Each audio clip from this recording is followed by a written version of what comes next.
El 6 de agosto de 1945, Estados Unidos lanzó una bomba atómica en la ciudad de Hiroshima. 3 días después, el 9 de agosto, otra bomba atómica destruyó por completo la ciudad de Nagasaki, ambas causando alrededor de 110,000 muertes instantáneamente. ¿Fue realmente necesario que los Estados Unidos llegara hasta ese extremo? ¿No existían otras opciones más humanitarias? ¿Fue acaso el uso de la bomba atómica una decisión moralmente aceptable? Estas preguntas tienen casi 80 años de ser tema de debate, y hoy aquí en Leer presentaré argumentos que demuestran que no solo fue necesario el uso de la bomba atómica, sino que, dado el contexto del momento, también fue la única y más humanitaria opción para acabar con la guerra más rápido y con el menor número de bajas. Entre las alternativas al uso de la bomba atómica se encontraba Operación Downfall. Este era el plan para la invasión de la isla de Japón por tropas norteamericanas que se planeaba para ese noviembre. Sin embargo, la dura lección que había aprendido Estados Unidos con la invasión de la isla de Okinawa unos meses antes había hecho que los norteamericanos consideraran más detenidamente el uso de esta estrategia. Por ejemplo, la invasión de Okinawa duró más de 80 días.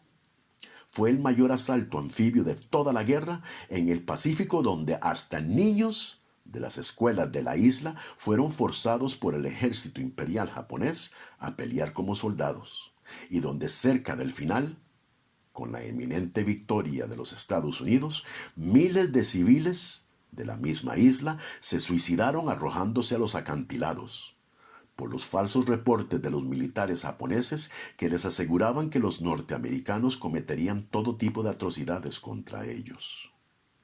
Al final, esta fue la batalla más sangrienta en la campaña del Pacífico, con alrededor de 110,000 bajas de soldados japoneses y cerca de 100,000 civiles muertos.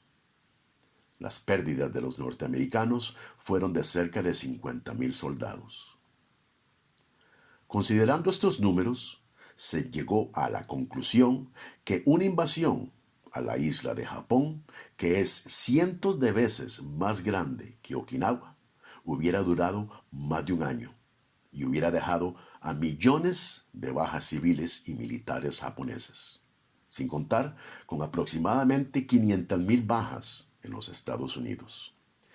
Y es que si los nazis habían luchado ciegamente por el Tercer Reich, el fanatismo de los japoneses era aún más grave, pues luchaban por el emperador Hirohito, a quien creían un dios y por quien daban sus vidas con gusto, como lo demostraron más de 4,000 pilotos suicidas que durante la Guerra del Pacífico estrellaron sus aviones contra barcos norteamericanos para agradar a su emperador.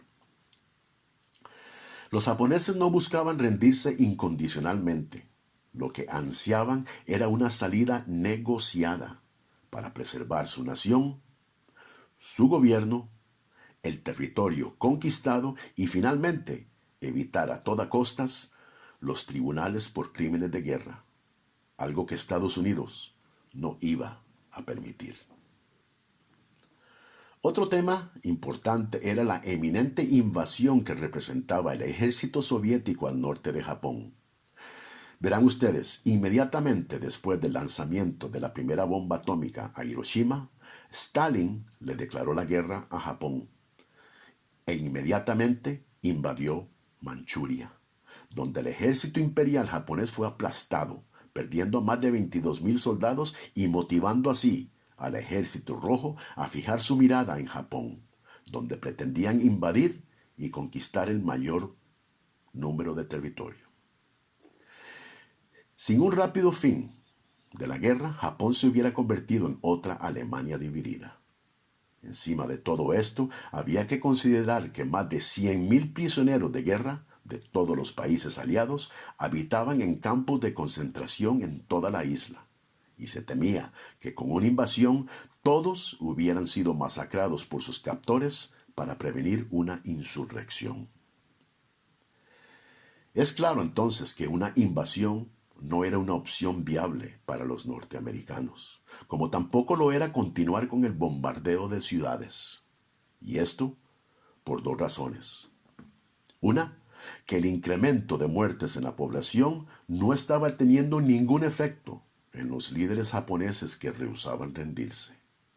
Y dos, que prolongar la guerra le daba más tiempo y oportunidad a los soviéticos a entrar al teatro de operaciones.